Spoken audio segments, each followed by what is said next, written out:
Hello friend, आपका अपने channel e learning with Hina ma'am channel पर स्वागत है। जैसा कि हम क्या कर रहे हैं, सी टेट के सॉल्व पेपरों को देख रहे हैं जो हमारे साइकोलॉजी में आए हैं, जो पेडागोजी या फिर हमारे जो है आपके डेवलपमेंट से रिलेटेड है, यानी अभिवृत्ति से आपके या फिर आपकी जो पेडागोजी है उससे रिलेटेड साइकोलॉजी के क्वेश्चन हैं। तो चलिए स्टार्ट करते हैं हम अपने क्वेश्चनों की श्रृंखला को। पहला क्वेश्चन है, यदि छात्र अधिकांश कार्य स्वयं के हाथों से करेगा तो छात्र में, तो आपको पता है कि ये मोस्ट इम्पोर्टेंट क्वेश्चन है क्योंकि ये हर बार आता है कि छात्र अगर पहला कार्य अपने हाथों से करेगा तो वो क्या कर रहा है, स्वयं के हाथों से करेगा, तो छात्र में आत्मनिर्भरता पैदा होती है। चलिए नेक्स्ट चलते हैं। सहसावस्था मानव विकास की प्रमुख अवस्था है। जो सहसावस्था है वो मानव विकास की कौन सी अवस्था है, तो आपको पता है पहली अवस्था है, क्योंकि मानव विकास 4 अवस्थाओं में बांटा गया है मुख्य रूप से। सहसावस्था, बाल्यावस्था, किशोरावस्था और युवावस्था, जिसे प्रौढ़ एज भी कहते हैं। नेक्स्ट चलिए, मास्टर ग्रंथि के नाम से जाना जाता है, तो हम सब जानते हैं कि जो हमारी पीयूष ग्रंथि है उसको हम मास्टर ग्रंथि भी कहते हैं। बालक की प्रथम पाठशाला, ये मोस्ट इम्पोर्टेंट क्वेश्चन है क्योंकि 1 to 5 अगर आप सीटेट दे रहे हो, देखो आ भी चुका है, ये बिहार के फर्स्ट पेपर में आया है 1 to 5 वाले में। तो अगर आप सीटेट दे रहे हो 1 to 5 का दे रहे हो तो ये क्वेश्चन मोस्ट इम्पोर्टेंट है। बालक की जो प्रथम पाठशाला होती है वह उसका परिवार होता है। नेक्स्ट क्वेश्चन, बालक का सामाजिक विकास प्रभावित होता है, तो जो एक बच्चा है उसका सामाजिक विकास किससे प्रभावित होगा, इन सभी से, यानी सामाजिक आर्थिक स्तर से, विद्यालय से और परिवार से। नेक्स्ट क्वेश्चन चलिए, क्योंकि बच्चा क्या करता है, सबसे पहले जब आंखें खोलता है तो वो अपने परिवार में ही खोलता है। गर्भस्थ शिशु में संवेदनशीलता का विकास आरंभ होता है, तो जो गर्भस्थ शिशु है यानी गर्भ में रहने वाला शिशु यानी, तो उसका जो संवेदनशीलता का विकास है वो कब चालू हो जाएगा, तो वो हमारा चालू हो जाएगा सिर से। संवेदनशीलता का विकास आरंभ होता है तो वो हमारा होता है, इसका जो राइट आंसर है वो हमारा ए, सिर से। नेक्स्ट पे चलते हैं, जन्मोत्तर यानी जन्म के बाद की, जन्मोत्तर है यानी जन्म के बाद आएगा, जन्म उत्तर की जगह जन्म पूर्व हो जाता है, जो जन्म से पहले हो जाता है। जन्म उत्तर यानी जन्म के बाद की विकास की दूसरी प्रमुख अवस्था है, तो वो हमारी दूसरी प्रमुख जो अवस्था है जन्म के बाद की, वो हमारी रहती है का सहस्वा अवस्था।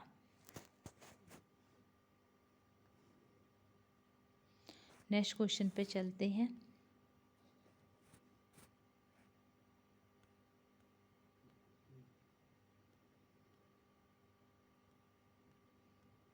क्योंकि जन्म के बाद हमारी जो अवस्था शुरू होती है वो सहसावस्था ही शुरू होती है। यौन परिपक्वता में महत्वपूर्ण हाथ है, तो यौन परिपक्वता में उसमें महत्वपूर्ण हाथ जो होता है वो हमारा होता है पीयूष ग्रंथि का। नेक्स्ट चलते हैं, वीर पूजा की भावना जागृत होती है, तो वो हमारी होती है किस आयु में, किशोर अवस्था में। वीर पूजा का या मतलब समझ लीजिए, जैसे कि क्या करते हैं जो युवा होते हैं वो युवा अवस्था में क्या करते हैं, या तो किसी हीरो को या किसी एक्टर्स को क्या करते हैं, अपना रोल हीरो मान लेते हैं। जैसे तेरे नाम के पहले जब बाल चले थे तो सबने अपनी हेयर स्टाइल तेरे नाम की करा रखी थी, तो ये क्या था, वीर पूजा का ही एक उदाहरण है। या शाहरुख खान जैसे पीछे चुटिया रखना भी क्या है, ये भी पूजा का एक उदाहरण है। यानी जो शाहरुख के फ्रेंड होंगे जो युवा, वो क्या करेंगे, शाहरुख जैसी हेयर स्टाइल कटिंग करवा लेंगे। तो नेक्स्ट क्वेश्चन पे चलते हैं, शारीरिक एवं मानसिक परिपक्वता प्राप्त व्यक्तियों को कहा जाता है, जिन्होंने शारीरिक और मानसिक क्या कर ली हो, परिपक्वता प्राप्त कर ली हो, उन्हें क्या कहा जाएगा, तो उन्हें किशोर कहा जाएगा। नेक्स्ट क्वेश्चन पे चलते हैं, बेग व हंट के अनुसार, जो बेग हैं और हंट हैं दो मनोवैज्ञानिक हैं, उनके अनुसार क्या है, उनके अनुसार सर्वोत्तम रूप से व्यक्त करने वाला एक शब्द है परिवर्तन। परिवर्तन शारीरिक, सामाजिक और मनोवैज्ञानिक होता है, तो ये क्या किस में होता है, जो परिवर्तन है जिसमें क्या हो, शारीरिक, सामाजिक और मनोवैज्ञानिक होता है, तो जो इसका राइट आंसर रहेगा वो हमारा रहेगा सी, यानी किशोरों में ये परिवर्तन होता है, शारीरिक, सामाजिक और मनोविज्ञान। नेक्स्ट क्वेश्चन पे चलते हैं। खिलौनों की आयु कहा जाता है? तो जो खिलौनों की आयु कहा जाता है वो है हमारी पूर्व बाल्यावस्था को खिलौनों की आयु कहा जाता है। पूर्व बाल्यावस्था की जो अवधि होती है वो 3 से 6 होती है, जिसे परगामी एज भी कहते हैं।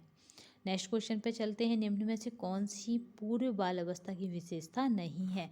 तो जो पूर्व बाल अवस्था की विशेषता नहीं है वो हमारी इनमें से देखते हैं कौन सी नहीं है। तो चारों विशेषताओं में से हमें नहीं बताना है, ये याद रखना पेपर में। तो इसमें रहेगी दल या समूह में रहने की अवस्था, ये नहीं होती है। अनुकरण की होती है, प्रश्न करने की होती है, खेलने की आयु ये मैं अभी आपको बता ही चुकी हूँ 3 से 6 वर्ष की होती है।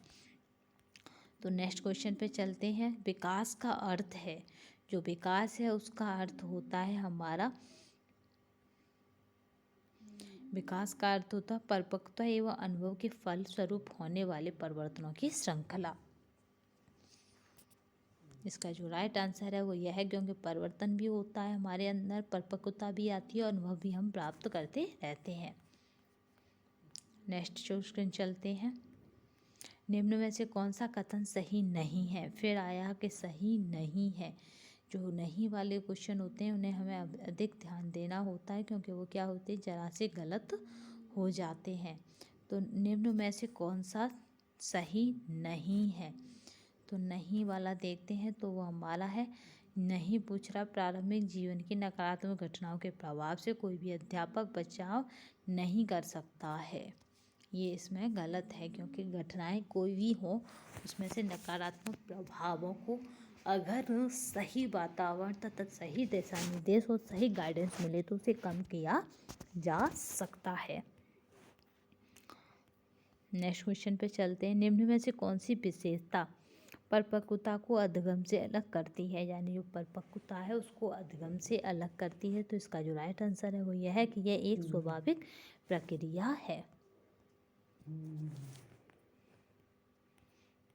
निम्न में से कौन सा कथन विकास के संबंध में सही नहीं है? तो वह है हमारा, विकास के विभिन्न क्षेत्रों में संभाव्य खतरे नहीं होते हैं। विकास है उसके जो विभिन्न क्षेत्र हैं उनमें क्या होगा, आपके संभाव्य खतरे नहीं होते हैं। दल या गैंग का सदस्य होने से समाजीकरण उत्तर बाल्यावस्था में बेहतर होता है। जो समाजीकरण है वो क्या होगा, उत्तर बाल्यावस्था में बेहतर होता है। निम्न में से कौन सा कथन इस विचार के विपरीत है? तो वो हमारा रहता है क्या, कि छोटी छोटी बातों पर झगड़ा करते हुए अपनी गैंग के सदस्यों से लड़ाई मोल ले लेता है। यह क्या है, इसके विपरीत है। वयस्क संधि काल में निम्न में से कौन सा बाह्य अभिव्यक्ति नहीं है? तो जो वयस्क संधि काल है आप सबको पता है कि क्या होता है, इसमें बाल्यावस्था से वो किशोर अवस्था की तरफ जाता है, इसलिए इसे वयस्क संधि काल कहा जाता है। तो वयस्क संधि काल में निम्न में से कौन बाह्य अभिव्यक्ति नहीं है, यानी बाहरी अभिव्यक्ति नहीं है? तो प्रभुता या सत्ता के विपरीत विरोध, अशांति, आत्मनिर्भरता के प्रति आग्रही, सक्रिय खेलों के स्थान पर बैठे रहकर खेलना अधिक पसंद है। तो जो बाहरी अभिव्यक्ति है वो हमारी, इसमें जो राइट आंसर रहेगा वो जो हमारा रहेगा, क्योंकि इसमें ये कह रहा है कि बाहरी क्या है, बाहरी अभिवृद्धि नहीं है। तो वो यह है कि सक्रिय खेलों के स्थान पर बैठे रहकर खेलना अधिक पसंद है। ये बिल्कुल गलत है, क्योंकि वयस्क संधि काल होता है बाल्यावस्था से किशोरावस्था के बीच का पुल सेतु की तरह कार्य, यानी उत्तर बाल्यावस्था से पूर्व किशोरावस्था की तरफ जाना ही वयस्क संधि है। तो इसमें घर बैठने वाले गेम बिल्कुल भी पसंद नहीं आते। नेक्स्ट पे चलते हैं हमारा, क्योंकि हमें ऐसे ऑप्शन लेने हैं जिसमें क्या होगा, कि ऐसे ऑप्शन लेने में है कि जिसमें क्या होगा, बच्चे का ही ध्यान केंद्रित हो रहा हो। यानी बच्चे को ध्यान में रखकर हमें ऑप्शन लेने हैं। तो निम्न में से कौन सा कथन मिडिल स्कूल स्तर के विद्यार्थियों के विकास से सहमत नहीं रखता? इस तरह के सीटेट में बहुत क्वेश्चन आते हैं। तो कौन सा कथन मिडिल स्कूल के विद्यार्थियों से सहमत नहीं रखता? तो वो हमारा है राइट आंसर इसका। इस अवस्था में अधिकांश बालक तीव्र गति से वृद्धि प्राप्त नहीं करते हैं। इससे क्या है, कोई सी भी सहमत नहीं है।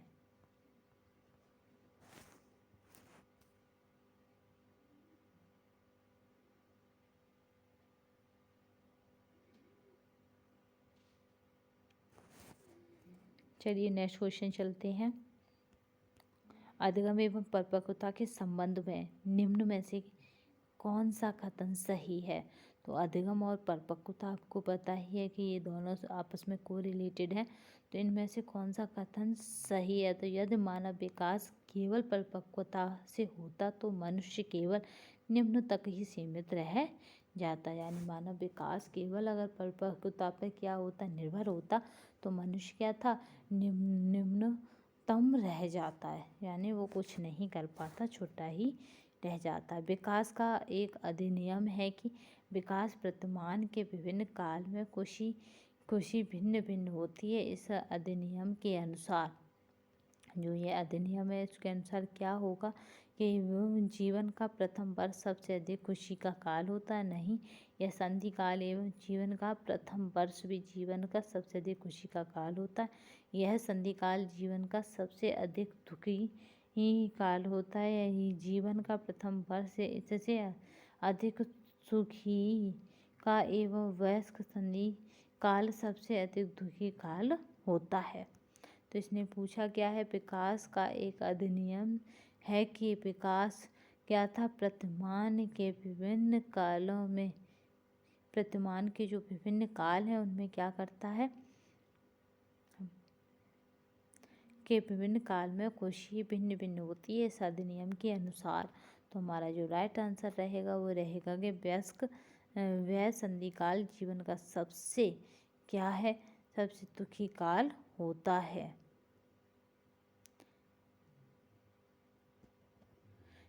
आई होप आज की आपको वीडियो पसंद आई होगी। अगर पसंद आई हो तो शेयर, लाइक एंड सब्सक्राइब करना ना भूलिएगा तथा कमेंट बॉक्स में अवश्य बताइएगा कि वीडियो आपकी कैसी लगी।